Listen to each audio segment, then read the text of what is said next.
ಎಲ್ಲರಿಗೂ ನಮಸ್ಕಾರ.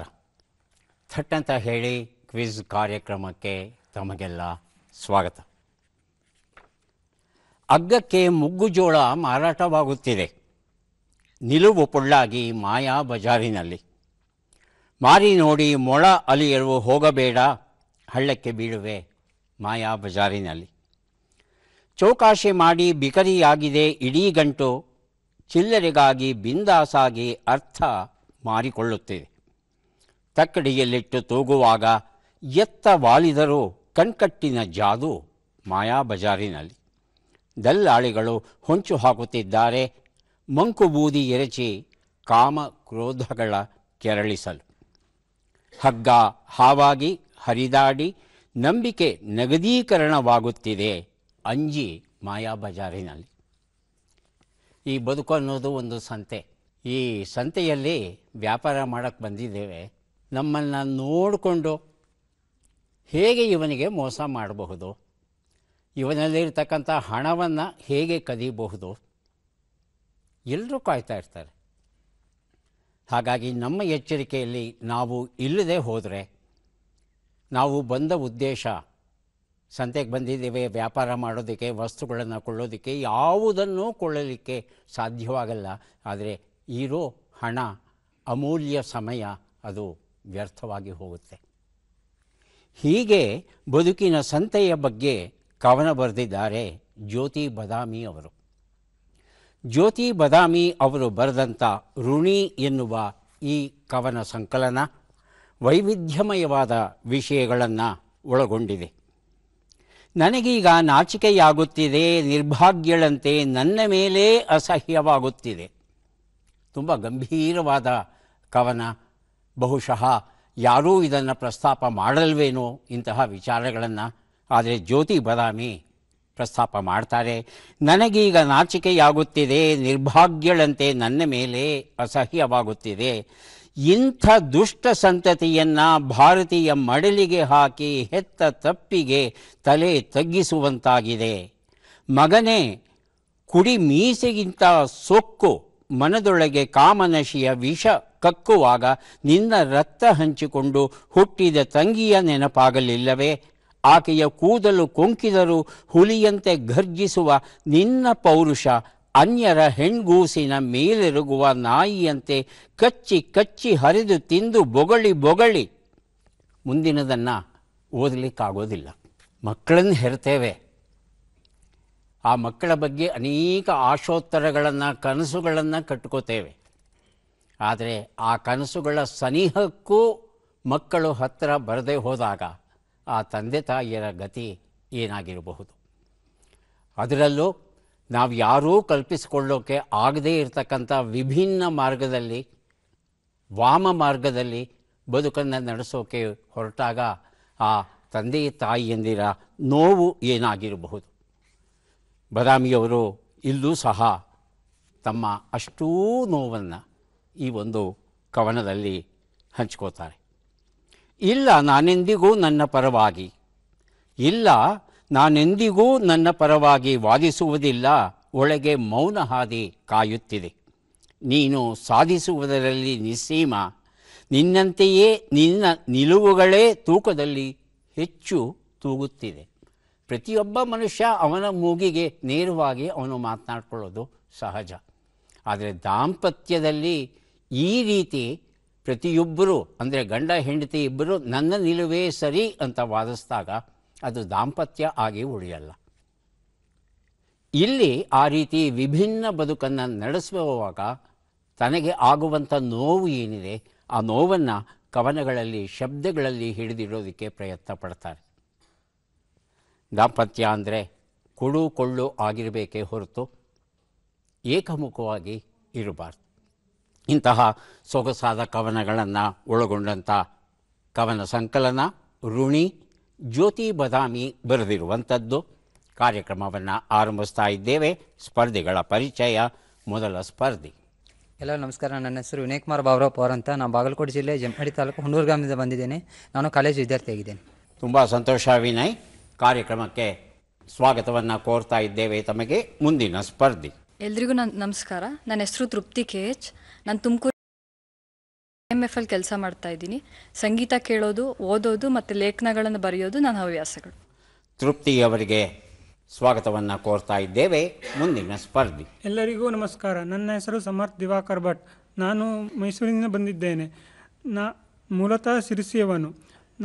ನನ್ನ ಹವ್ಯಾಸ ಓದುವುದು, ಕ್ರಿಕೆಟ್ ಆಡುವುದು ಮತ್ತು ತಟ್ಟಂತ ಹೇಳಿ ವೀಕ್ಷಣೆಯನ್ನು ಮಾಡುವುದು. ಸಂತೋಷ ಸಮರ್ಥ್. ಕಾರ್ಯಕ್ರಮಕ್ಕೆ ಸ್ವಾಗತವನ್ನು ಕೋರ್ತಾ ಇದ್ದೇವೆ. ಮೂವರು ಸಿದ್ಧವಾಗಿದ್ದರೆ ಕಾರ್ಯಕ್ರಮ ಆರಂಭಿಸೋಣ. ಮೊದಲಿಗೆ ನಿಯಮಗಳನ್ನು ಒಮ್ಮೆ ನೋಡಿಬಿಡೋಣ. ಒಟ್ಟು 10 ಪ್ರಶ್ನೆಗಳು. ಮೊದಲು ಬಜರ್ ಒತ್ತಿದವರಿಗೆ ಉತ್ತರ ನೀಡುವ ಅವಕಾಶ. ಪ್ರತಿ ಸರಿ ಉತ್ತರಕ್ಕೆ ಒಂದು ಪುಸ್ತಕ ಬಹುಮಾನ. ಆಯ್ಕೆಗಳು ಬರುವ ಮೊದಲೇ ಬಜರ್ ಒತ್ತಿ ಸರಿ ಉತ್ತರ ನೀಡಿದರೆ 2 ಪುಸ್ತಕ ಬಹುಮಾನ. 100 ಅಂಕ ಗಳಿಸಿದವರಿಗೆ ಒಂದು ಪುಸ್ತಕ, ವಿಶೇಷ ಬಹುಮಾನ. ನಕಾರಾತ್ಮಕ ತಂತ್ರಗಳಿಗೆ ಅವಕಾಶವಿಲ್ಲ. ಕಾರ್ಯಕ್ರಮದ ಮೊದಲ ಪುಸ್ತಕ ಪ್ರವಾದಿ ಭಾವಾರ್ಥ ಸಹಿತ, ಮೂಲ ಖಲೀಲ್ ಗಿಬ್ರಾನ್, ಅನುವಾದ ಮತ್ತು ಭಾವಾರ್ಥ ಡಾಕ್ಟರ್ ಕೆ ಸರೋಜಾ ಅವರಿಂದ. ನಮ್ಮ ಮೊದಲ ಪ್ರಶ್ನೆ ಈಗ ಬಂತು. ಹೇಬರ್ ಬಾಷ್ ಪ್ರೋಸೆಸ್ ಯಾವ ಅನಿಲಕ್ಕೆ ಸಂಬಂಧಪಟ್ಟಿದೆ? ಆಯ್ಕೆಗಳನ್ನು ನೋಡೋಣ. Carbon dioxide, nitrogen, oxygen, methane. ಮೊದಲಿಗೆ ವಿನಯ್ ಕುಮಾರ್, ಆನಂತರ ಸಮರ್ಥ್. Options 1 carbon dioxide. ಎಷ್ಟನೇದಪ್ಪ? ಕಾರ್ಬನ್ ಡೈಆಕ್ಸೈಡ್ ಆಯ್ಕೆ 1. ಆಯ್ಕೆ 4 ಮೀಥೇನ್. ಮೀಥೇನ್ ಆಯ್ಕೆ 4. ಉತ್ತರವನ್ನು ನೋಡೋಣ. ಆದರೆ ಸರಿಯಾದ ಉತ್ತರ ನೈಟ್ರೋಜಿನ್ ಆಗಿತ್ತು. ಗಾಳಿಯಲ್ಲಿರುವ ನೈಟ್ರೋಜನ್ನನ್ನು ಹೈಡ್ರೋಜಿನ್ ಜೊತೆ ಸೇರಿಸಿ ಅಮೋನಿಯಾವನ್ನು ಉಂಟು ಮಾಡೋ ಕ್ರಿಯೆ ಏನಿದೆ ಅದಕ್ಕೆ ನಾವು ಹೇಬರ್ ಬಾಷ್ ಪ್ರೋಸೆಸ್ ಅಂತ ಕರಿತೇವೆ. ಯಾಕಂದರೆ ರಾಸಾಯನಿಕ ಗೊಬ್ಬರಗಳನ್ನು ತಯಾರು ಮಾಡಬೇಕಾದರೆ ನಮಗೆ ಮುಖ್ಯವಾಗಿ ಅಮೋನಿಯಾವನ್ನು ಸೃಜಿಸಬೇಕಾಗುತ್ತೆ. ಹಾಗಾಗಿ ಈ ಒಂದು ವಿಧಾನದಲ್ಲಿ ಸರಳವಾಗಿ, ಪರಿಣಾಮಕಾರಿಯಾಗಿ ಹಾಗೂ ಸುರಕ್ಷಿತವಾಗಿ ಅಮೋನಿಯಾವನ್ನು ಸೃಜಿಸಲಿಕ್ಕೆ ಸಾಧ್ಯವಾಗ್ತಾ ಇದೆ. ಹಾಗಾಗಿ ಯಾವುದೇ ರಾಸಾಯನಿಕ ಗೊಬ್ಬರವನ್ನು ನಾವು ತಯಾರು ಮಾಡೋಕ್ಕೆ ಹೊರಟಾಗ ನಮಗೆ ಅಮೋನಿಯಾ ಬೇಕೇ ಬೇಕಾಗುತ್ತೆ. ಸುಮಾರು 100 ದಶಲಕ್ಷ ಟನ್ ನೈಟ್ರೋಜಿನ್ನನ್ನು ನಾವು ಪರಿಸರದಿಂದ ಬಳಸಿಕೊಂಡು ಅದನ್ನು ಗೊಬ್ಬರವನ್ನಾಗಿ ಪರಿವರ್ತಿಸಿ ಕೃಷಿಯಲ್ಲಿ ಬಳಸ್ತಾ ಇದ್ದೇವೆ. ಸುತ್ತಮುತ್ತ ಲೇಖನಗಳ ಸಂಕಲನ ಮಂಗಳ ಎಂ ನಾಡಿಗ್ ಬರೆದಿರುವಂಥದ್ದು. ಪ್ರಶ್ನೆ: ಅಸ್ಥಿಪಂಜರಗಳ ಸರೋವರ ಲೇಕ್ ಆಫ್ ಸ್ಕೆಲಿಟನ್ಸ್ ಯಾವ ರಾಜ್ಯದಲ್ಲಿದೆ? ಆಯ್ಕೆಗಳನ್ನು ನೋಡೋಣ. ಉತ್ತರಾಖಂಡ್, ಜಮ್ಮು ಮತ್ತು ಕಾಶ್ಮೀರ, ಹಿಮಾಚಲ ಪ್ರದೇಶ, ಅರುಣಾಚಲ ಪ್ರದೇಶ. ಮೊದಲಿಗೆ ತೃಪ್ತಿ, ಆನಂತರ ವಿನಯ್ ಕುಮಾರ್. ಜಮ್ಮು ಮತ್ತು ಕಾಶ್ಮೀರ. ಆಯ್ಕೆ 2. ವಿನಯ್ ಕುಮಾರ್. ಆಯ್ಕೆ 1 ಉತ್ತರಾಖಂಡ್. ಉತ್ತರವನ್ನು ನೋಡೋಣ. ಉತ್ತರಾಖಂಡ್ ಅನ್ನೋದು ಸರಿಯಾದ ಉತ್ತರ. ವಿನಯ್ ಕುಮಾರ್ ಈ ಉತ್ತರ ಕೊಟ್ಟಿದ್ದಾರೆ. ಸುತ್ತಮುತ್ತ ಲೇಖನಗಳ ಸಂಕಲನ ಅವರಿಗೆ ಕೊಟ್ಟಿದ್ದೇವೆ. 16,500 ಅಡಿ ಎತ್ತರಕ್ಕೆ ಹೋಗಬೇಕು ಗಢವಾಲ್ ಹಿಮಾಲಯದಲ್ಲಿ. ಅಲ್ಲಿ ಒಂದು ತ್ರಿಶೂಲ ಶಿಖರ ಅಂತ ಉಂಟು. ಆ ತ್ರಿಶೂಲ ಶಿಖರದ ಬುಡದಲ್ಲಿ ಒಂದು ವಿಶಾಲವಾದ ಸರೋವರ ಉಂಟು. ಆ ಸರೋವರ ವರ್ಷದ ಬಹುಪಾಲು ಕಾಲ ಮಂಜಿನಿಂದ ಆವೃತವಾಗಿರುತ್ತೆ. ಆದರೆ ಮಂಜು ಕಡಿಮೆಯಾದಾಗ, ಅಂದರೆ ಬೇಸಿಗೆ ಬಂದು ಮಂಜು ಕಡಿಮೆಯಾದಾಗ ಆ ಸರೋವರದ ಒಳಗೆ ಇರ್ತಕ್ಕಂಥ ಶವಗಳು ಹೊರಗೆ ಒಂದೊಂದಾಗಿ ಕಾಣಿಸ್ಕೊಳ್ಳಿಕ್ಕೆ ಶುರುವಾಯಿತಂತೆ. ಈ ಶವಗಳನ್ನು ತೆಗೆದು ಪರೀಕ್ಷೆ ಮಾಡಿದ್ದಾರೆ. ಇದು ಬಹುಶಃ ಕ್ರಿಸ್ತಶಕ 9ನೇ ಶತಮಾನಕ್ಕೆ ಸೇರಿದ ಮನುಷ್ಯರ ಒಂದು ಶವ ಅಂತ ಗೊತ್ತಾಗಿದೆ. ಆದರೆ ಯಾಕೆ ಇಷ್ಟೊಂದು ಶವಗಳು ಒಟ್ಟಿಗೆ ಈ ಒಂದು ಸರೋವರದಲ್ಲಿದೆ ಅನ್ನೋ ಪ್ರಶ್ನೆಗೆ ಮಾತ್ರ ಇವತ್ತಿಗೂ ಸರಿಯಾದ ಉತ್ತರ ಸಿಕ್ಕಿಲ್ಲ. ಬಹುಶಃ ಹಿಮಪಾತವಾಗಿತ್ತೋ ಮತ್ತೇನಾಗಿತ್ತೋ ಗೊತ್ತಿಲ್ಲ ನಮಗೆ. ಆದರೆ ಶವಗಳು ಮೇಲೆ ಬರೋದು, ಮರೆಯಾಗೋದು ಇದು ನೋಡುಗರಿಗೆ ಒಂದು ರೀತಿಯಾದ ಭಯ, ಆಶ್ಚರ್ಯ ಎರಡನ್ನೂ ಉಂಟು ಮಾಡುತ್ತೆ. ಮುಂದೆ ಕೊಡ್ತಾ ಇದ್ದೇವೆ. ರಂಜಿನಿ ಕೀರ್ತಿ ಅವರು ಬರೆದಂಥ ಪಸ ಎನ್ನುವ ಎ ಮ್ಯೂಸಿಕಲ್ ಸಸ್ಪೆನ್ಸ್ ಥ್ರಿಲ್ಲರ್ ಅಂತ ಹೇಳ್ತಾರೆ ಈ ಕಾದಂಬರಿಗೆ. ನಮ್ಮ ಪ್ರಶ್ನೆ: ಜಪಾನಿ ಭಾಷೆಯಲ್ಲಿ ಕೈಸನ್ ಎಂದರೆ ಏನು? ಆಯ್ಕೆಗಳನ್ನು ನೋಡೋಣ. ಪ್ರಾಮಾಣಿಕತೆ, ಸ್ವಚ್ಛತೆ, ಶ್ರಮ, ಸುಧಾರಣೆ. ಮೊದಲಿಗೆ ವಿನಯ್ ಕುಮಾರ್, ಆನಂತರ ಸಮರ್ಥ್. ಆಯ್ಕೆ 1 ಪ್ರಾಮಾಣಿಕತೆ. ಪ್ರಾಮಾಣಿಕತೆ. ಸಮರ್ಥ್. ಆಯ್ಕೆ 4 ಸುಧಾರಣೆ. ಸುಧಾರಣೆ. ಉತ್ತರವನ್ನು ನೋಡೋಣ. ಸುಧಾರಣೆ ಅನ್ನೋದು ಸರಿಯಾದ ಉತ್ತರ. ಪಸ ಈ ಕಾದಂಬರಿ ಕೃತಿಯನ್ನು ಕೊಟ್ಟಿದ್ದೇನೆ ಸಮರ್ಥ್ ಅವರಿಗೆ. ಇದನ್ನು ಇಂಗ್ಲೀಷ್ ಭಾಷೆಯಲ್ಲಿ ಹೇಳುವುದಾದರೆ ಕೈಸನ್ ಅನ್ನೋದು ಜಪಾನಿ ಶಬ್ದ. ಇಂಗ್ಲೀಷಲ್ಲಿ ಅದನ್ನು ಗುಡ್ ಚೇಂಜ್ ಅಥವಾ ಇಂಪ್ರೂವ್ಮೆಂಟ್ ಅಂತ ಹೇಳ್ತಾರೆ. ಕನ್ನಡದಲ್ಲಿ ನಾವು ಸುಧಾರಣೆ ಅಂತ ಹೇಳ್ಬೋದು. ಇಲ್ಲಿ ಸುಧಾರಣೆ ಅಂದರೆ ಬಹುದೊಡ್ಡ ಸುಧಾರಣೆ ಆಗಬೇಕು ಅಂತ ಅಲ್ಲ, ಸಣ್ಣ ಸಣ್ಣ ಸುಧಾರಣೆಗಳು. ಮುಖ್ಯವಾಗಿ ಕಾರ್ಖಾನೆಗಳಲ್ಲಿ ಯಾವುದೇ ವಸ್ತುವಿನ ಉತ್ಪನ್ನಕ್ಕೆ ಸಂಬಂಧಪಟ್ಟ ಹಾಗೆ ಹಲವು ಘಟ್ಟಗಳಲ್ಲಿ ಸ್ವಲ್ಪ ಸ್ವಲ್ಪ ಸುಧಾರಣೆಗಳಾಗ್ತಾ ಇದ್ದರೂ ಅದು ಕೊನೆಯಲ್ಲಿ ಬಹುದೊಡ್ಡ ಪ್ರಮಾಣವನ್ನು ತಲುಪುತ್ತೆ ಅಂತ ಹೇಳ್ತಾರೆ. ನಮ್ಮಲ್ಲಿ ಒಂದು ಗಾದೆ ಮಾತು, ಹನಿ ಹನಿಗೂಡಿದರೆ ಹಳ್ಳ, ತೆನೆ ತೆನೆಗೂಡಿದರೆ ಬಳ್ಳ ಅಂತ ನಾವೇನು ಹೇಳ್ತೇವೆ, ಒಂದೇ ಒಂದು ಹನಿ ಅಂತ ನಾವು ತಿರಸ್ಕರಿಸೋ ಹಾಗಿಲ್ಲ, ಆ ಹನಿಯೂ ಮುಖ್ಯ. ಹಾಗೆಯೇ ಈ ಕೈಸನ್ ತತ್ವದಲ್ಲಿ ಎಷ್ಟೇ ಸಣ್ಣ ಸುಧಾರಣೆಯಾದರೂ ಸಹ ಅದು ವೈಯಕ್ತಿಕ ಬದುಕಿನಲ್ಲಿ, ವ್ಯಕ್ತಿಯ ಬದುಕಿನಲ್ಲಾಗಿರಬಹುದು, ಸಂಸಾರದಲ್ಲಾಗಿರಬಹುದು, ಅಥವಾ ಒಂದು ಸಂಸ್ಥೆಯಲ್ಲಿ ಆಗಿರಬಹುದು. ಸಣ್ಣ ಪುಟ್ಟ ಸುಧಾರಣೆಗಳನ್ನು ನಿರ್ಲಕ್ಷಿಸಬಾರದು. ಅವಕಾಶ ಸಿಕ್ಕಿದಾಗ ಅವುಗಳನ್ನು ಅಳವಡಿಸ್ಕೋಬೇಕು ಅನ್ನೋ ಒಂದು ತತ್ವವನ್ನು ಹೇಳುತ್ತೆ ಜಪಾನ್ ದೇಶದ ಈ ಕೈಸನ್ ಅಂತಕ್ಕಂಥ ಒಂದು ತತ್ವ.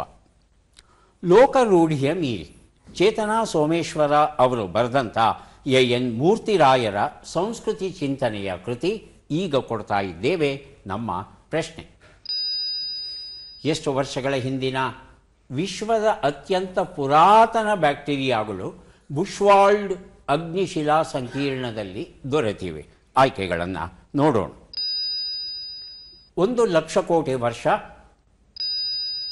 2 ದಶಕೋಟಿ ವರ್ಷ, 2 ಶತಕೋಟಿ ವರ್ಷ, 1 ಶತಕೋ. ಆಗಲೇ ಸ್ಪರ್ಧೆಯ ಮೇಲೆ ಬಜರುತ್ತಿದ್ದಾರೆ ಸಮರ್ಥ್ ಮತ್ತು ತೃಪ್ತಿ. ಸಮರ್ಥ್. 1 ಲಕ್ಷ ಕೋಟಿ ವರ್ಷ. ಆಯ್ಕೆ 1. ಆಯ್ಕೆ 1 ಅಂತ ಹೇಳ್ತಾ ಇದ್ದಾರೆ. ತೃಪ್ತಿ. 2 ಶತಕೋಟಿ ವರ್ಷ. 2 ಶತಕೋಟಿ ವರ್ಷ, 2 ಬಿಲಿಯನ್ ಇಯರ್ಸ್ ಅಂತ ಹೇಳ್ತಾ ಇದ್ದಾರೆ ತೃಪ್ತಿ ಅವರು. ಉತ್ತರವನ್ನು ನೋಡೋಣ. ಸರಿಯಾದ ಉತ್ತರ 2 ಶತಕೋಟಿ ವರ್ಷ, 2 ಬಿಲಿಯನ್ ಇಯರ್ಸ್ ಅನ್ನೋದು ಸರಿಯಾದದ್ದು. ತೃಪ್ತಿ ಈ ಉತ್ತರವನ್ನು ಕೊಟ್ಟಿದ್ದಾರೆ.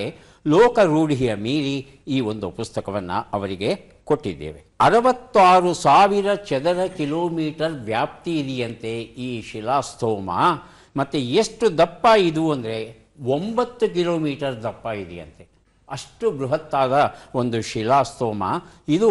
ಅಗ್ನಿಶಿಲೆಯಿಂದ, ಇಗ್ನಿಯಸ್ ರಾಕ್ ಅಂತ ಇಂಗ್ಲೀಷಲ್ಲಿ ಹೇಳ್ತೇವೆ, ಕನ್ನಡದಲ್ಲಿ ಅಗ್ನಿಶಿಲೆ ಅಂತ ಹೇಳ್ತೇವೆ. ಈ ಅಗ್ನಿಶಿಲೆಯಿಂದ ರೂಪುಗೊಂಡಿರುವಂಥ ಈ ಶಿಲಾಸ್ತೋಮ ಆಫ್ರಿಕಾದ ಉತ್ತರ ಭಾಗದಲ್ಲಿ ಇದೆಯಂತೆ. ಅಲ್ಲಿ ಕೆಲವು ವಿಶಿಷ್ಟ ಸ್ಥಳಗಳಲ್ಲಿ ಕೆಲವು ಬ್ಯಾಕ್ಟೀರಿಯಾಗಳು ಇವತ್ತಿಗೂ ಜೀವಂತವಾಗಿಯಂತೆ. ಈ ಬ್ಯಾಕ್ಟೀರಿಯಾಗಳನ್ನು ಅಧ್ಯಯನ ಮಾಡಿದಾಗ ಇವು ನಿನ್ನೆ ಮೊನ್ನೆ ಹುಟ್ಟಿದ್ದಲ್ಲ, ಇವು ಬಹುಶಃ ಈ ಶಿಲೆಗಳು ರೂಪುಗೊಂಡ ಆಸುಪಾಸು ಕಾಲದಲ್ಲೇ ರೂಪುಗೊಂಡಿರಬಹುದು ಅಂತ ವಿಜ್ಞಾನಿಗಳು ತರ್ಕ ಮಾಡ್ತಾ ಇದ್ದಾರೆ. ಬಹುಶಃ ಇದೇ ರೀತಿಯ ಬ್ಯಾಕ್ಟೀರಿಯಾಗಳು ಮಂಗಳ ಗ್ರಹದಲ್ಲೂ ಸಹ ದೊರೆಯಬಹುದು ಅಂತ ನಿರೀಕ್ಷೆ ಮಾಡ್ತಾ ಇದ್ದಾರೆ.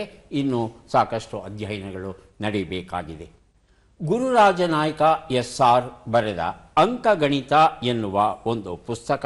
ನಮ್ಮ ಪ್ರಶ್ನೆ: ಬಿಟ್ಟಕ್ಷರಗಳನ್ನು ತುಂಬಿ. ಪು, ಲ, ಓ, ಕೋ, ಣ.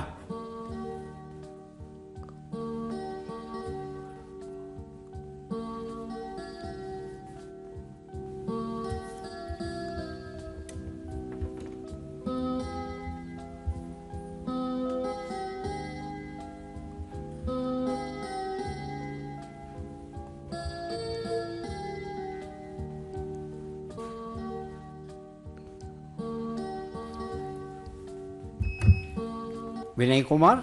ಕಪ್ಪು ಹೊಳಪಿನ ಒಣ ಕೋಳನ.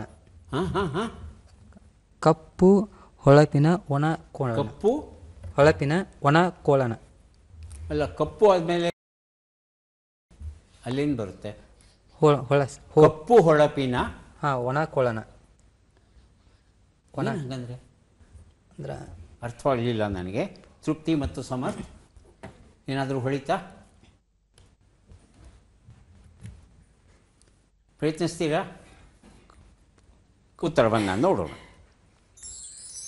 ತಪ್ಪುಗಳನ್ನು ಒಪ್ಪಿಕೊಳ್ಳೋಣ. ತಪ್ಪುಗಳನ್ನು ಮಾಡಿ ಮಾಡಿ ಮುಂದುವರಿವಿ. ಯಾಕಂದರೆ ತಪ್ಪುಗಳು ಮಾಡೋದೇನು ತಪ್ಪಲ್ಲ, ಅದು ಬಹಳ ಮುಖ್ಯವಾದದ್ದು. ನಡೆಯೋ ಮಗು ಎಡವಲೇಬೇಕು. ಎಡವಿದ ಮೇಲೇ ಅದಕ್ಕೆ ಹೇಗೆ ನಡೀಬೇಕು ಅನ್ನೋದು ಗೊತ್ತಾಗುತ್ತೆ. ಆದರೆ ಪದೇ ಪದೇ ತಪ್ಪುಗಳು ಮಾಡೋದು ಒಳ್ಳೆಯ ಲಕ್ಷಣ ಅಲ್ಲ. ಒಂದು ಸಲ ಮಾಡಿದ ಮೇಲೆ ಅದರಿಂದ ಪಾಠವನ್ನು ಕಲಿತು ತಿದ್ದುಕೊಂಡು ಮುಂದೆ ಮುಂದೆ ಹೋಗೋಣ. ನಾವು ಈಗ ಮುಂದಿನ ಪುಸ್ತಕವನ್ನು ನೋಡೋಣ. ನೀವು ಶತಾಯುಷಿಗಳಾಗಿ. ಲೇಖಕರು ಡಾಕ್ಟರ್ ಅಣ್ಣಪ್ಪ ಪಾಂಗಿ ಅವರು. ನಮ್ಮ ಪ್ರಶ್ನೆ: ಈ ಕೆಳಗಿನ ಲೆಕ್ಕಗಳನ್ನು ಪೂರ್ಣಗೊಳಿಸಿ ಉತ್ತರಗಳನ್ನೆಲ್ಲ ಕೂಡಿ ಅಂತಿಮ ಉತ್ತರವನ್ನು ನೀಡಿ. 57 ಕೂಡು 39, 49 ಕಳೆ 13, 12 ಗುಣಿಸು 15, 180 ಭಾಗಿಸು 12.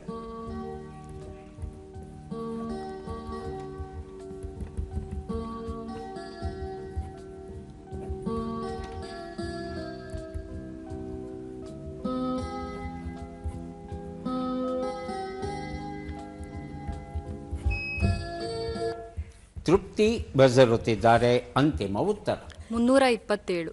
3, 2, 7. ಸಮರ್ಥ್ ಮತ್ತು ವಿನಯ್ ಕುಮಾರ್ ಉತ್ತರವನ್ನು ನೋಡ್ತಾ ಹೋಗೋಣ. ಒಂದು ಉತ್ತರ 96, 36, 180, 15 ಎಲ್ಲವನ್ನು ಕೂಡಿದರೆ 327 ಬಂದಿದೆ. ತೃಪ್ತಿ ಸರಿಯಾದ ಉತ್ತರ ಕೊಟ್ಟಿದ್ದಾರೆ.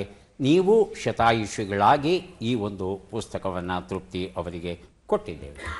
ಮುಂದೆ ನಾವು ಕೊಡ್ತಾ ಇದ್ದೇವೆ ಸುಧೀಂದ್ರ ಹಾಲ್ದೊಡ್ಡೇರಿ ಬರೆದಂಥ ನೆಟ್ ನೋಟ ಎನ್ನುವ ಪುಸ್ತಕ. ನಮ್ಮ ಪ್ರಶ್ನೆ: ಈ ಹಣ್ಣನ್ನು ಗುರುತಿಸಿ. ಚಿತ್ರವನ್ನು ನೋಡೋಣ.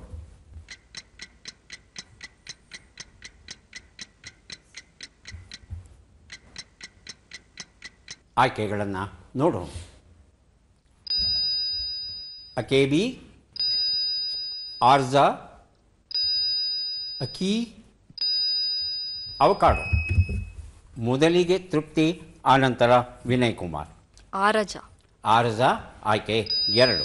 ವಿನಯ್ ಕುಮಾರ್ 1 ಅಕೇಬಿ. ಅಕೇಬಿ ಅಂತ ಹೇಳ್ತಾ ಇದ್ದಾರೆ. ಆಯ್ಕೆ 1 ಸರಿಯಾದ ಉತ್ತರ ಈಗ ಬಂತು. ಆರ್ಜಾ ಉತ್ತರ ಸರಿಯಾಗಿದೆ. ತೃಪ್ತಿ ಈ ಉತ್ತರವನ್ನು ಕೊಟ್ಟಿದ್ದಾರೆ. ನೆಟ್ ನೋಟ ಈ ಒಂದು ಪುಸ್ತಕವನ್ನು ತೃಪ್ತಿ ಅವರಿಗೆ ಕೊಟ್ಟಿದ್ದೇವೆ. ಯೂಜಿನಿಯಾ ಸ್ಟಿಪಿಟೇಟಾ ಅನ್ನೋದು ಇದರ ವೈಜ್ಞಾನಿಕ ನಾಮಧೇಯ. ಸೀಬೆಹಣ್ಣಿನ ಗಾತ್ರಕ್ಕೆ ಇರುತ್ತೆ ಇದು. ಸ್ಪ್ಯಾನಿಷ್ ಭಾಷೆಯಲ್ಲಿ ಇದನ್ನು ಆರ್ಜಾ ಅಂತ ಕರೀತಾರೆ. ಆ ದೇಶದಲ್ಲಿ ಹೆಚ್ಚು ಪ್ರಸಿದ್ಧವಾದದ್ದು.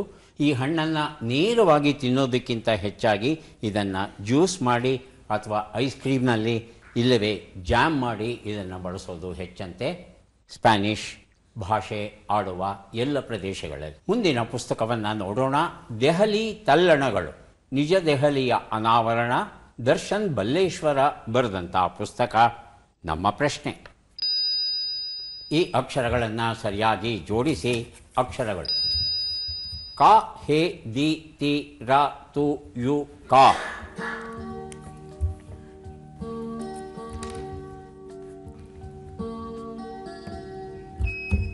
ಬಜರುತ್ತಿದ್ದಾರೆ ತೃಪ್ತಿ ಅವರು. ಉತ್ತರವನ್ನು ಕೇಳೋಣ. ಕಾತುರದಿ ಕಾಯುತಿಹೆ. ಉತ್ತರವನ್ನು ನೋಡೋಣ. ಕಾತುರದಿ ಕಾಯುತಿಹೆ ಸರಿಯಾದ ಉತ್ತರ ಕೊಟ್ಟಿದ್ದೀರಿ. ದೆಹಲಿ ತಲ್ಲಣಗಳು ಈ ಒಂದು ಪುಸ್ತಕವನ್ನು ತೃಪ್ತಿ ಅವರಿಗೆ ಕೊಟ್ಟಿದ್ದೇವೆ.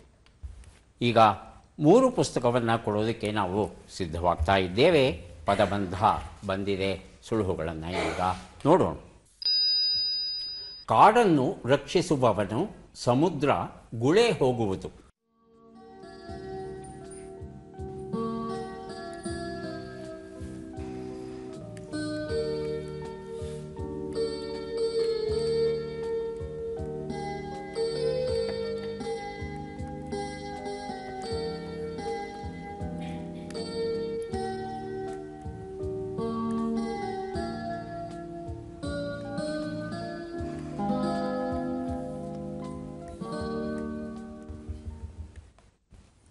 ಗೊತ್ತಾಗಿಲ್ವಾ? ಹೇಳಿ. ಒಂದು ಉತ್ತರ ಕಾಡು ರಕ್ಷಕ. ಕಾಡು ರಕ್ಷಕ. 3 ಶಬ್ದ ಸಿಗ್ತಾ? ವಿನಯ್ ಹಾಗೂ ತೃಪ್ತಿ. ಮೊದಲನೇ ಶಬ್ದ ನಾನು ಕೊಡ್ತೇನೆ, ಎರಡನೇ ಶಬ್ದ ಮೂರನೇ ಶಬ್ದಕ್ಕೆ ತಾವು ಪ್ರಯತ್ನಿಸಬಹುದು. ಒಂದು ಉತ್ತರ ವನಪಾಲಕ ಅಂತ ಹೇಳ್ತೇವೆ. ಎರಡನೇ ಪ್ರಶ್ನೆಗೆ ಉತ್ತರ ಯಾರು ಬೇಕಾದರೂ ಬಜರುತ್ತಿ ಉತ್ತರ ಕೊಡಿ. ಸಮರ್ಥ. ಉತ್ತರವನ್ನು ನೋಡೋಣ. ವನಧಿ ಆಗಿತ್ತು. ಮೂರನೇ ಶಬ್ದಕ್ಕೆ ಉತ್ತರ ಮೊದಲಿಗೆ ವಿನಯ್ ಕುಮಾರ್, ಆನಂತರ ತೃಪ್ತಿ. ಕೆಲಸ. ಕೆಲಸ. ಗುಳೆ ಹೋಗುವುದು. ಕೆಲಸ. ಕೆಲಸ ಅಂತಲ್ಲ? ಹಾಂ, ಕೆಲಸ. ತೃಪ್ತಿ. ವಲಸೆ. ಉತ್ತರವನ್ನು ನೋಡೋಣ. ವಲಸೆ ಉತ್ತರ ಸರಿಯಾಗಿದೆ. ಜನಪ್ರಿಯ ಆರೋಗ್ಯ ಸಾಹಿತ್ಯ ಅಂದು ಇಂದು ಮುಂದು ಈ ಒಂದು ಪುಸ್ತಕವನ್ನು ತೃಪ್ತಿ ಅವರಿಗೆ ಕೊಟ್ಟಿದ್ದೇನೆ. ಈಗ ಕೊನೆಯ ಘಟ್ಟಕ್ಕೆ ಬಂದಿದ್ದೇವೆ ನಾವು. ಚಟ್ಪಟ್ ಚಿನ್ಕುರುಳಿ. 5 ಪ್ರಶ್ನೆಗಳು. ಮೊದಲ ಅವಕಾಶ ವಿನಯ್ ಕುಮಾರ್ ಅವರಿಗೆ ದೊರೆಯುತ್ತಾ ಇದೆ. ಸಿದ್ಧವಾಗಿದ್ದರೆ 5 ಪ್ರಶ್ನೆಗಳನ್ನು ಕೇಳ್ತೇವೆ. ಮೊದಲ ಪ್ರಶ್ನೆ, ಹಾರಿಬಿಡು ಎಂಬ ನುಡಿಗಟ್ಟಿನ ಅರ್ಥವೇನು? ಹೊರಟು ಹೋಗು, ಪರಾರಿಯಾಗು. ಪರಾರಿಯಾಗು. ಮುಂದಿನ ಪ್ರಶ್ನೆ, ಬಯಕೆ ಅಪೇಕ್ಷೆ ಎಂಬ ಅರ್ಥವನ್ನು ಕೊಡುವ ಶಬ್ದ ಯಾವುದು? ವಾಂಛೆ, ವಾಂಶ. ವಾಂಚೆ. ಮುಂದಿನ ಪ್ರಶ್ನೆ, ಹರಿಶ್ಚಂದ್ರನ ಮಡದಿ ಚಂದ್ರಮತಿ ಹಾಗೂ ಮಗ ಲೋಹಿತಾಶ್ವನನ್ನು ಯಾರು ಮಾರಿದರು? ವಸಿಷ್ಠ, ವಿಶ್ವಾಮಿತ್ರ. ವಿಶ್ವಾಮಿತ್ರ. ಮುಂದಿನ ಪ್ರಶ್ನೆ, ಈ ಗಾದೆಯನ್ನು ಪೂರ್ಣಗೊಳಿಸಿ ಏಕಾದಶಿ ಮನೆಗೆ. ಮುಂದಿನ ಪ್ರಶ್ನೆ, ಈ ಒಗಟನ್ನು ಬಿಡಿಸಿ. ಮಣ್ಣು ಅಗೆದರೆ ಕಲ್ಲು ಸಿಕ್ಕಿತು, ಕಲ್ಲು ಅಗೆದರೆ ಬೆಳ್ಳಿ ಸಿಕ್ಕಿತು, ಬೆಳ್ಳಿ ಒಡೆದರೆ ಅಮೃತ ಉಕ್ಕಿತು. ಉತ್ತರವನ್ನು ನೋಡ್ತಾ ಹೋಗೋಣ. ಒಂದು ಉತ್ತರ ಹಾರಿಬಿಡು, ಹೊರಟು ಹೋಗು. ಉತ್ತರ ಸರಿಯಾಗಿದೆ. ಎರಡನೇ ಪ್ರಶ್ನೆಗೆ ಉತ್ತರವನ್ನು ನೋಡೋಣ ಈಗ. ಬಯಕೆ ಅಪೇಕ್ಷೆ ವಾಂಛೆ ಸರಿಯಾಗಿದೆ. ಮೂರನೇ ಪ್ರಶ್ನೆಗೆ ಉತ್ತರ ವಿಶ್ವಾಮಿತ್ರ, ಸರಿಯಾದ ಉತ್ತರ ಕೊಟ್ಟಿದ್ದೀರಿ. ನಾಲ್ಕನೇ ಪ್ರಶ್ನೆಗೆ ಉತ್ತರ ಏಕಾದಶಿ ಮನೆಗೆ ಶಿವರಾತ್ರಿ ಬಂದ ಹಾಗೆ ಅನ್ನೋದು ಪೂರ್ಣ ಗಾದೆ ಮಾತು. ಐದನೇ ಪ್ರಶ್ನೆಗೆ ಉತ್ತರವನ್ನು ನೋಡೋಣ. ಇದು ತೆಂಗಿನಕಾಯಿಯ ವರ್ಣನೆ ಆಗಿತ್ತು. ಒಟ್ಟು ವಿನಯ್ ಕುಮಾರ್ ಅವರು 2 ಪ್ರಶ್ನೆಗಳಿಗೆ ಸರಿಯಾದ ಉತ್ತರ ಕೊಟ್ಟಿದ್ದಾರೆ. 2 ಪುಸ್ತಕಗಳನ್ನು ಅವರಿಗೆ ಕೊಟ್ಟಿದ್ದೇವೆ. ಈಗ ತೃಪ್ತಿ ಅವರಿಗೆ ಅವಕಾಶ ಬರ್ತಾ ಇದೆ. ಸಿದ್ಧವಾಗಿದ್ದೀರಾ? ಮೊದಲ ಪ್ರಶ್ನೆ,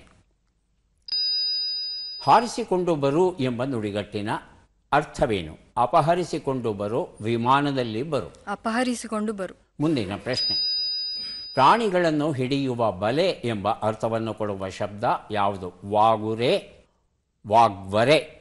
ವಾಗುರೆ. ಮುಂದಿನ ಪ್ರಶ್ನೆ, ಹುಡುಗನೊಬ್ಬ ಕಲ್ಲನ್ನು ಶಿವನೆಂದು ಪೂಜಿಸಿದಾಗ ಶಿವನು ಪ್ರತ್ಯಕ್ಷನಾದ ಆ ಜ್ಯೋತಿರ್ಲಿಂಗ ಯಾವುದು? ಮಹಾಕಾಲೇಶ್ವರ, ಗುಷ್ಮೇಶ್ವರ. ಮಹಾಕಾಲೇಶ್ವರ. ಮುಂದಿನ ಪ್ರಶ್ನೆ, ಈ ಗಾದೆಯನ್ನು ಪೂರ್ಣಗೊಳಿಸಿ 7 ಸಲ ತಿಂದು. ಮುಂದಿನ ಪ್ರಶ್ನೆ, ಈ ಒಗಟನ್ನು ಬಿಡಿಸಿ. ನೋಡಿದರೆ ನೋಡುವಳು, ನಕ್ಕರೆ ನಗುವಳು, ಅತ್ತರೆ ಅಳುವಳು, ಗುದ್ದಿದರೆ ನುಚ್ಚು ನೂರಾಗುವಳು. ಕನ್ನಡಿ. ಕನ್ನಡಿ. ಉತ್ತರಗಳನ್ನು ನೋಡ್ತಾ ಹೋಗೋಣ. ಒಂದು ಉತ್ತರ ಹಾರಿಸಿಕೊಂಡು ಬರು, ಅಪಹರಿಸಿಕೊಂಡು ಬರು. ಉತ್ತರ ಸರಿಯಾಗಿದೆ. ಎರಡನೇ ಪ್ರಶ್ನೆಗೆ ಉತ್ತರ ವಾಗುರೆ, ಸರಿಯಾದ ಉತ್ತರ ಕೊಟ್ಟಿದ್ದೀರಿ. ಮೂರನೇ ಪ್ರಶ್ನೆಗೆ ಉತ್ತರವನ್ನು ನೋಡೋಣ. ಮಹಾಕಾಲೇಶ್ವರ ಸರಿಯಾಗಿದೆ. ನಾಲ್ಕನೇ ಪ್ರಶ್ನೆಗೆ ಉತ್ತರ 7 ಸಲ ತಿಂದು ಎಳ್ಳು ಹುರ್ಕೊಂಡು ತಿಂದ ಅನ್ನೋದು ಸರಿಯಾದ ರೂಪ. ಐದನೇ ಪ್ರಶ್ನೆಗೆ ಉತ್ತರ ಕನ್ನಡಿ ಸರಿಯಾಗಿದೆ. 4 ಪ್ರಶ್ನೆಗಳಿಗೆ ತಾವು ಸರಿಯಾದ ಉತ್ತರ ಕೊಟ್ಟಿದ್ದೀರಿ. ಹಾಗಾಗಿ 4 ಪುಸ್ತಕಗಳನ್ನು ತಮಗೆ ಕೊಡ್ತಾ ಇದ್ದೇವೆ. ಈಗ ಅವಕಾಶ ಬರ್ತಾ ಇದೆ. ಸಮರ್ಥ ಅವರಿಗೆ ಸಿದ್ಧವಾಗಿದ್ದರೆ ಪ್ರಶ್ನೆಗಳನ್ನು ಆರಂಭಿಸ್ತೇವೆ. ಮೊದಲ ಪ್ರಶ್ನೆ, ಹಾರಿ ಹೋಗು ಎಂಬ ನುಡಿಗಟ್ಟಿನ ಅರ್ಥವೇನು? ಓಡಿ ಹೋಗು, ವಿಮಾನದಲ್ಲಿ ಹೋಗು. ಓಡಿ ಹೋಗು. ಮುಂದಿನ ಪ್ರಶ್ನೆ, ಶಾಬ್ದಿಕವಾದ ಅರ್ಥ ಎಂಬ ಅರ್ಥವನ್ನು ಕೊಡುವ ಶಬ್ದ ಯಾವುದು? ವಾಚ್ಯ, ವಾಣ. ವಾಚ್ಯ. ಮುಂದಿನ ಪ್ರಶ್ನೆ, ರಾವಣನು ಯಾವ ಹೆಸರಿನ ಖಡ್ಗದಿಂದ ಜಟಾಯುವಿನೊಡನೆ ಹೋರಾಡಿದ? ಸೂರ್ಯಹಾಸ, ಚಂದ್ರಹಾಸ. ಚಂದ್ರಹಾಸ. ಮುಂದಿನ ಪ್ರಶ್ನೆ, ಈ ಗಾದೆಯನ್ನು ಪೂರ್ಣಗೊಳಿಸಿ. 7 ಮೆಳೆ ಸೊಪ್ಪನ್ನ ಮೇದೋಳು. ಪ್ರಶ್ನೆ, ಈ ಒಗಟನ್ನು ಬಿಡಿಸಿ. ವನದಲ್ಲಿ ಹುಟ್ಟಿ ವನದಲ್ಲಿ ಬೆಳೆದು ವನದಿಂದ ಹೊರಟು ವನಜನಾಭನ ಶಿರಕ್ಕೇರುವೆ. ಶಿವ. ಶಿವ. ಉತ್ತರವನ್ನು ನೋಡ್ತಾ ಹೋಗೋಣ. ಒಂದು ಉತ್ತರ ಹಾರಿ ಹೋಗು ಓಡಿ ಹೋಗು ಸರಿಯಾಗಿದೆ. ಎರಡನೇ ಪ್ರಶ್ನೆಗೆ ಉತ್ತರವನ್ನು ನೋಡೋಣ. ವಾಚ್ಯ ಸರಿಯಾಗಿದೆ. ಮೂರನೇ ಪ್ರಶ್ನೆಗೆ ಉತ್ತರ ಈಗ ಬಂತು. ಚಂದ್ರಹಾಸ ಸರಿಯಾಗಿದೆ. ನಾಲ್ಕನೇ ಪ್ರಶ್ನೆಗೆ ಉತ್ತರ ಏಳುಮೆಳೆ ಸೊಪ್ಪನ್ನ ಮೇದುಳು ಯಾತಕ್ಕೂ ಹೇಸಳು ಅನ್ನೋದು ಸರಿಯಾದ ರೂಪ. ಐದನೇ ಪ್ರಶ್ನೆಗೆ ಉತ್ತರ ಇದು ಕಮಲದ ವರ್ಣನೆ ಆಗಿತ್ತು. ಕಮಲ ಹೂವಿನ ವನಜನಾಭ ಅಂತ ಬಂದಾಗ ಅದು ವಿಷ್ಣು ಅನ್ನೋದು ಹೊಳೆಯುತ್ತೆ. ಕಮಲ ಸರಿಯಾದ ಉತ್ತರ ಆಗಿತ್ತು. ತಾವು ಒಟ್ಟು 3 ಪ್ರಶ್ನೆಗಳಿಗೆ ಸರಿಯಾದ ಉತ್ತರ ಕೊಟ್ಟಿದ್ದೀರಿ. ಹಾಗಾಗಿ 3 ಪುಸ್ತಕಗಳನ್ನು ತಮಗೆ ಕೊಡ್ತಾ ಇದ್ದೇವೆ. ಈಗ ಯಾರಿಗೆ ಎಷ್ಟು ಪುಸ್ತಕಗಳು ಬಂದಿವೆ ಅದನ್ನು ನೋಡುವ ಕ್ಷಣ ಈಗ ಬಂತು.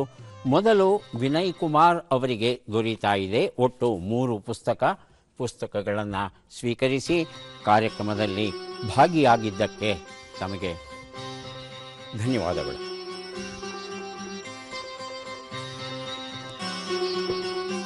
ತೃಪ್ತಿ ಅವರಿಗೆ 3, 6, 9 ಪುಸ್ತಕ ತಮ್ಮ ಸಿಗ್ತಾ ಇದೆ. ಸ್ವೀಕರಿಸಿ ಅಭಿನಂದನೆಗಳು.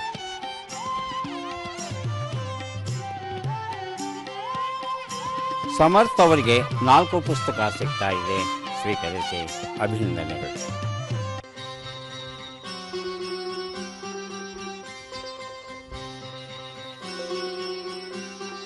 ನಮ್ಮ ದೇಹದಲ್ಲಿರುವ ಜೋಡಿ ಅಂಗಗಳಲ್ಲಿ ಅಂದರೆ ಕಣ್ಣು, 2 ಕಣ್ಣು, 2 ಕಿವಿ, 2 ಮೂತ್ರಪಿಂಡ ಹೀಗೆ ಹೇಳ್ತೀವಲ್ವ, ಹಾಗೆ 2 ಶ್ವಾಸಕೋಶ ಇರುತ್ತೆ ನಮಗೆ. ಆದರೆ ತಮಾಷೆ ಏನು ಅಂದರೆ ಅಥವಾ ವಿಚಿತ್ರ ಏನು ಅಂದರೆ ಎಡಗಡೆ ಶ್ವಾಸಕೋಶ ಬಲಗಡೆ ಶ್ವಾಸಕೋಶ ಇವನ್ನು ನೋಡಿದಾಗ ಬಲಗಡೆ ಶ್ವಾಸಕೋಶ ದೊಡ್ಡದಾಗಿರುತ್ತೆ, ಎಡಗಡೆ ಶ್ವಾಸಕೋಶ ಚಿಕ್ಕದಾಗಿರುತ್ತೆ, ಸುಮಾರು 10% ಯಾಕೆ ಅಂದರೆ ಹೃದಯಕ್ಕೆ ಸ್ಥಾನವನ್ನು ಬಿಟ್ಟುಕೊಟ್ಟು ತನ್ನನ್ನು ತಾನೇ ಕಡಿಮೆ ಮಾಡಿಕೊಂಡಿರುತ್ತೆ ಎಡಗಡೆ ಇರ್ತಕ್ಕಂಥ ಶ್ವಾಸಕೋಶ. ಮತ್ತೆ ಭೇಟಿಯಾಗೋಣ. ನಮಸ್ಕಾರ.